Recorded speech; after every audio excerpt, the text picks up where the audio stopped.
Good morning student. आज हम आरोह का पार्ट 6 स्पीति में बारिश की का अर्थ समझेंगे, जिसके लेखक हैं कृष्णनाथ। सबसे पहले लेखक का परिचय समझ लेंगे। कृष्णनाथ का जन्म सन 1934 में वाराणसी उत्तर प्रदेश में हुआ था। 1934 यानी 1934 में उन्होंने काशी हिंदू विश्वविद्यालय से अर्थशास्त्र में एमए की परीक्षा उत्तीर्ण की। एमए करने के बाद उनका झुकाव समाजवादी आंदोलन और बौद्ध दर्शन की ओर हो गया। समाजवादी आंदोलन में वे सक्रिय रूप से भाग लेते रहे। उन्होंने समाजवादी नेता राम मनोहर लोहिया एवं जयप्रकाश नारायण के साथ काफ़ी समय बिताया। बौद्ध दर्शन में उनकी गहरी पैठ थी और गहरी रुचि थी। उन्होंने बौद्ध दर्शन को समझने के लिए जगह जगह की यात्राएं की। इन्होंने कल्पना नामक एक पत्रिका का संपादन भी किया और अंग्रेजी के मैनकाइंड नामक एक पत्रिका का भी संपादन किया। अनेक राहों से गुजरते हुए वे बौद्ध दर्शन की ओर मुड़े। भारतीय और तिब्बती आचार्यों के साथ बैठकर उन्होंने नागार्जुन के और वज्रयानी परंपरा को गहराई से अध्ययन किया। बौद्ध दर्शन पर कृष्णनाथ जी ने बहुत कुछ लिखा है। बौद्ध धर्म के प्रभाव के कारण वे घुमक्कड़ प्रवृत्ति के हो गए। उन्होंने हिमालय पर्वत की यात्रा की। उन्होंने उन सभी चीज़ों को खोजना प्रारंभ किया जिनका संबंध किसी न किसी रूप में बौद्ध धर्म से रहा है। वे अपनी यात्रा को वृत्तांत के रूप में लिखते चले गए। वे पर्यटक के साथ साथ एक तत्ववेता की तरह हर चीज़ की खोजबीन करते थे। कृष्णनाथ के यात्रा वृत्तांत पढ़ते समय ऐसा लगता है जैसे पाठक स्वयं उनके साथ यात्रा कर रहा है। पाठक यानी पढ़ने वाला। इनके यात्रा वृत्तांत को पढ़कर पढ़ने वाला कुछ ना कुछ नया पाता है, भले ही उन्होंने वहाँ की यात्रा की हो। साहित्यिक परिचय।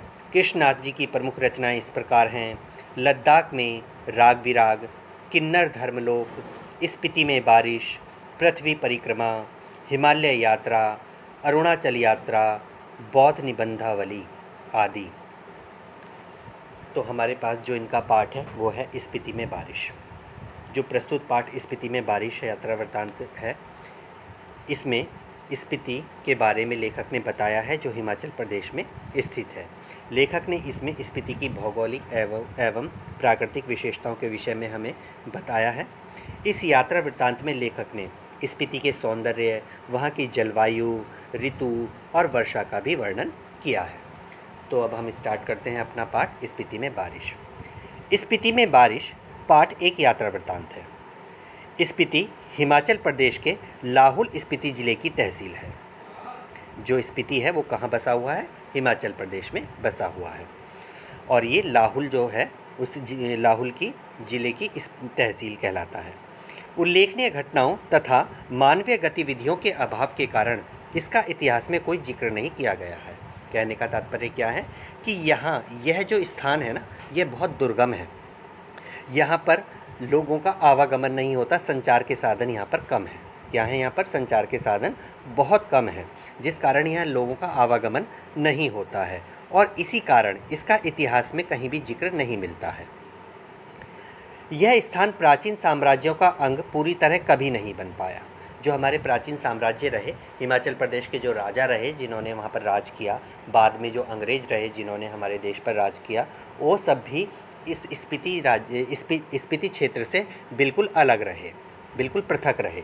तो इस प्रकार वहाँ पर जो राजकाज देखा जाता था वो नोनों द्वारा देखा जाता था, यानी जिस व्यक्ति को वहाँ की स्थिति को जानकारी रखने के लिए और वहाँ के राजकाज को संभालने के लिए रखा गया था, वह व्यक्ति नोनो कहलाता था। ठीक है ना? तो वहाँ के लोग उसी नोनो को अपना राजा समझते थे। लेकिन वास्तविकता क्या थी? वास्तविकता यह थी कि ये बाकी साम्राज्यों का अंग कभी भी पूरी तरह नहीं बन पाया।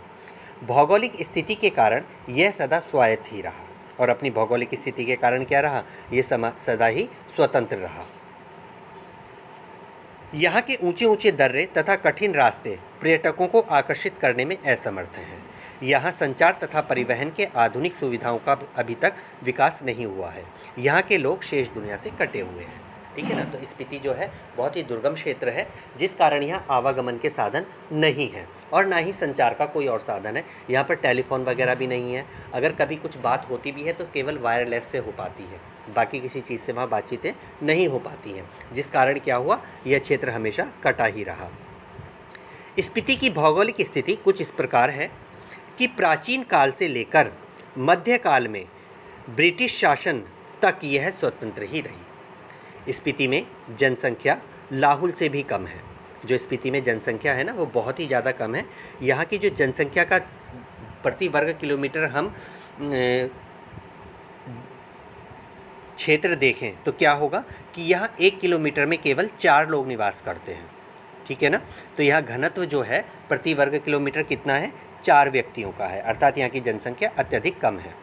अंग्रेजों के शासनकाल में स्पीति का शासन एक नोनो द्वारा चलाया जाता था, जैसा मैंने आप लोगों को पहले बताया।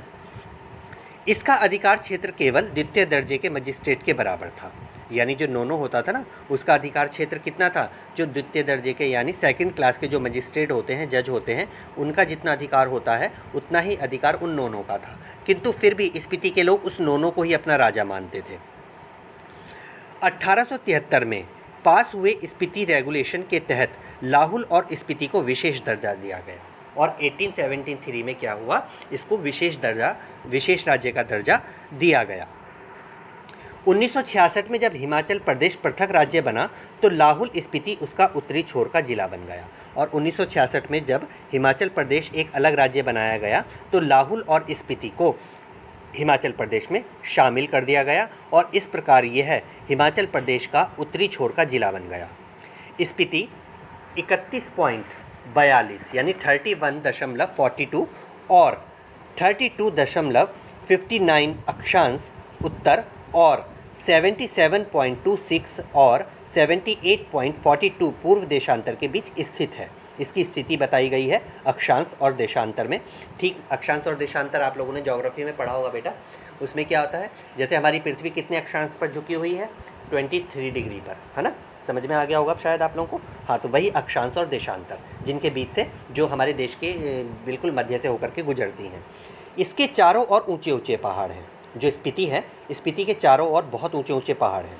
स्पीति नदी पश्चिमी हिमालय से लगभग 16,000 फुट की ऊंचाई से निकलती है। जो स्पीति नदी है, जो स्पीति में नदी बहती है, उस नदी का नाम क्या है, स्पीति। तो उसको हम कहते हैं स्पीति नदी। ये पश्चिम हिमालय से निकलती है और कितने हज़ार फुट की ऊंचाई से निकलती है, 16,000 फुट की ऊंचाई से निकलती है। ये पहले तिब्बत में आती है और तिब्बत से बहते हुए फिर हिमाचल प्रदेश में यानी स्पीति में प्रवेश करती है। लेखक को स्पीति नदी से बहुत प्यार है। लेखक को जो है, लेखक कहता है कि जो स्पीति नदी है, ऐसी खूबसूरत नदी उसने आज तक अपनी ज़िंदगी में कभी नहीं देखी। दुनिया में इतनी खूबसूरत नदी कोई दूसरी है ही नहीं। यहाँ का सबसे बड़ा आश्चर्य यह है कि यहाँ लोग किस प्रकार रहते हैं। तो लेखक कहता है कि जब मैं स्पीति पहुँचा और मैंने स्पीति को देखा तो मुझे लगा कि सबसे बड़ा आश्चर्य अगर स्पीति का कोई है तो वो क्या है, वो यह है कि यहाँ जो स्पीति में लोग रहते हैं, मैं सोचता हूँ कि ये लोग यहाँ पर क्यों रह रहे हैं और कैसे रह रहे हैं, जबकि यहाँ पर जीवन जीना इतना कठिन है, इतना दुर्गम है, इतना विरल है, उसके बावजूद भी लोग यहाँ पर रह रहे हैं। स्पीति के पहाड़ लाहुल से ज़्यादा ऊंचे और नंगे हैं। जो स्पीति के पहाड़ हैं वो लाहुल जो दूसरा क्षेत्र है उसके पहाड़ों से ज़्यादा ऊंचे हैं और नंगे हैं। नंगे का मतलब कि वो पथरीले हैं, उन पे घास और पेड़ आदि नहीं है। स्पीति मध्य हिमालय की घाटी है। जो स्पीति है ना, वो मध्य हिमालय की घाटी कहलाता है। जैसे कि कुल्लू है, मनाली है, शिमला है, मसूरी है, श्रीनगर है, नैनीताल है, ये सब क्या है, हिमालय के बिल्कुल तल में बसे हुए हैं। जबकि स्पीति क्या है, उस तल से ऊंचाई पर यानी हिमालय के मध्य में बसा हुआ है। क्लियर। बारालाचा दर्रे की ऊंचाई लगभग 16,261 फुट से 16,500 फुट तक है। उसने बताया कि यहाँ पर एक दर्रा है बारालाचा, ठीक है ना, जैसे कारगिल वगैरह है उधर की तरफ, तो ऐसे ही यहाँ पर एक वो दर्रा है जो कहलाता है बारालाचा, जिसकी ऊंचाई कितनी बताई है लेखक ने, बताई है कि 16,221 फुट से 16,500 फुट तक की ऊंचाई है उस दर्रे की। इस श्रेणी की 2 चोटियों की ऊंचाई 21,000 फुट से अधिक है और इस श्रेणी की जो 2 चोटियां हैं उनकी ऊंचाई 21,000 फुट से भी अधिक है। और जो दक्षिण की तरफ श्रेणी है, उन दक्षिण की तरफ जो श्रेणियाँ यानी जो पहाड़ हैं, उन पहाड़ों को जो नाम दिया गया है ना, वो नाम दिया गया है माने। क्या नाम दिया गया है? माने नाम दिया गया है, ठीक है ना। ये बौद्ध धर्म के लोग जो होते हैं ना, उनका बीज मंत्र है। जैसे कि हम लोगों के लिए एक बीज मंत्र क्या हो जाता है, जिस देवता को हम मानते हैं, जैसे गायत्री मंत्र, वो बीज मंत्र हो गया गायत्री देवी का, ठीक है ना। तो ऐसे ही हमारा क्या है, और दुर्गा माँ के लिए होता है ओम ह्रीम, काली माँ के लिए ओम ह्रीम क्लीं चामुंडाय विच्चे, ठीक है ना। तो ये सब बीज मंत्र कहलाते हैं। क्या कहलाते हैं? बीज मंत्र कहलाते हैं। ऐसे ही बौद्ध धर्म के जो साधु होते हैं, लामा होते हैं, और बौद्ध धर्म को मानने वाले जो लोग होते हैं, जो उनका बीज मंत्र है, उसको क्या नाम, किस नाम से पुकारा जाता है? माने के नाम से पुकारा जाता है, ठीक है। तो लेखक कहता है कि इन श्रेणियों का नाम माने रखा गया है। क्या रखा गया है? इन श्रेणियों का नाम माने। और कौन सी श्रेणियां हैं ये? दक्षिण की तरफ की श्रेणियां हैं। क्लियर? और उनका नाम माने क्यों रखा गया है? लेखक कहता है कि जो स्पीति के लोग हैं वो बौद्ध धर्म को मानने वाले हैं, और जो बूढ़े लामा हैं, लामा तो समझते होंगे ना, दलाई लामा का नाम सुना होगा आपने, जो तिब्बत से निष्कासित होकर भारत में अपना जीवन व्यतीत कर रहे हैं, हाँ वही साधु जो होते हैं, ठीक है, वो लामा। तो जो बूढ़े लामा है ना, उन लोगों ने स्पीति में इस माने मंत्र का इतना जाप किया है, इतना जाप किया है कि लगता है कि इन पर्वतों में वो मंत्र बस चुका है। इसलिए लेखक उन श्रेणियों का नाम माने रखने के पक्ष में है। वो कहता है कि हाँ, इनका नाम माने बिल्कुल उचित है, बिल्कुल सही है। वाह्य हिमालय की एक चोटी की ऊंचाई 23,064 फुट ऊंची बताई जाती है। लाहुल की तरह स्पीति में भी वसंत और शीत दो ही ऋतुएं होती हैं, ठीक है। अब लेखक ने बताया है कि जो स्पीति है, स्पीति में केवल 2 ही ऋतुएं आती हैं, जबकि बाकी भारत में कितनी ऋतुएं आती हैं? 6 ऋतुएं आती हैं, ठीक है ना। लेकिन स्पीति में केवल मात्र 2 ही ऋतु होती हैं। वो कौन कौन सी हैं? शीत ऋतु और वसंत ऋतु। कौन कौन सी? शीत ऋतु और वसंत ऋतु। वसंत ऋतु वहाँ पर केवल मात्र मुश्किल से 2 महीने के लिए आती है, और वो भी जून के महीने में आती है। कब आती है? जून के महीने में आती है, जब थोड़ी बहुत बर्फ़ पिघलती है और थोड़ी बहुत घास आदि उग आती है। वो कहता है स्पीति में लाहुल से कम वर्षा होती है, और स्पीति में बारिश ना के बराबर होती है, और वहाँ पर जब वर्षा होती है तो उसे एक सुखद अनुभव माना जाता है। जब स्पीति में बारिश होती है तो वहाँ के लोग इसे एक सुखद अनुभव मानते हैं, अन्यथा वहाँ बारिश नहीं होती है, वहाँ 12 महीने सिर्फ बर्फ़ ही गिरती है। आगे वो कहता है लेखक, मध्य हिमालय में मानसून नहीं पहुँचता। मध्य हिमालय में कभी भी मानसून नहीं पहुँच पाता है। मानसून कहाँ तक पहुँचता है? केवल हिमालय के तल तक पहुँचता है।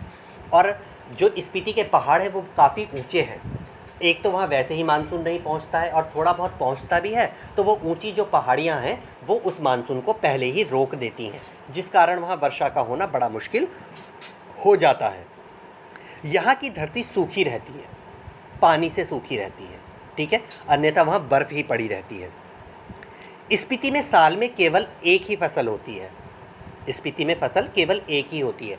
जैसे हमारे यहाँ इधर प्लेन्स में क्या होता है, एक साल में कई सारी फसलें हो जाती हैं। जैसे अभी हमने गन्ना बोया, गन्ना की कटाई हुई, गेहूँ बो दिया, गेहूँ की कटाई हुई, बरसात का मौसम आया, चावल बो दिए, ठीक है। इसके अतिरिक्त साथ साथ हम लोग एक दूसरे के विपरीत क्या करते रहते हैं, सब्जियां भी उगाते रहते हैं, फल भी उगाते रहते हैं, पैरेलल में और भी चीज़ें लगाते रहते हैं, ठीक है ना। लेकिन स्पीति में केवल 2 ही फसल होती हैं। कितनी फसल होती हैं बेटा?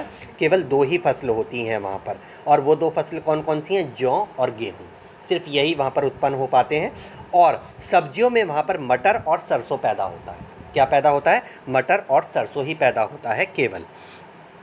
और वहाँ पर फल नहीं होते, वहाँ पर फल नहीं होते हैं, किसी भी प्रकार का फल वहाँ पर नहीं लगता है। आगे लेखक कहता है, वर्षा का होना यहाँ सुखद घटना के समान है। लेखक एक रात को काजा के बंगले में सो रहा था। अब लेखक ने बताया कि वो वहाँ पर एक जगह है, एक बंगला है जिसको काजा का बंगला कहा जाता है। उस काजा के बंगले में वो सो रहा था। तभी खिड़की पर कुछ थप थप की आवाज़ हुई। कैसी आवाज़ हुई? थप थप की आवाज़ हुई। लेखक को लगा शायद कोई खिड़की को खटखटा रहा है। जब उसने खिड़की खोलकर देखा तो कोई था नहीं, बल्कि बारिश हो रही थी। क्या हो रही थी? बारिश हो रही थी। और सुबह जब लेखक वहाँ से निकल करके जाने लगा तो लोगों ने कहा, आप आए इसलिए बारिश हुई, और ये हमारे लिए एक सुखद अनुभव है। ठीक है, यहाँ पर चैप्टर ख़त्म हो जाता है।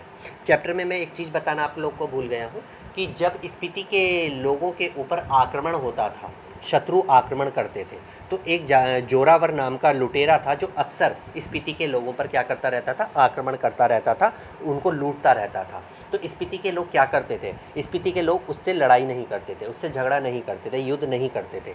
वो लोग क्या करते थे, अपने घरों को छोड़ करके जंगलों में चले जाते थे और पेड़ के चारों तरफ घेरा बना करके नीचे मुँह कर करके बैठ जाते थे। जब जोरावर पूरे गांव को लूट करके चला जाता था तब लोग लौट करके वापस अपने घर में आ जाते थे। तो ये था बेटा हमारा एक चैप्टर स्पीति में बारिश। आशा करता हूँ आप लोगों को समझ में आ गया होगा और अगली वीडियो में अगला चैप्टर समझाऊंगा। God bless you.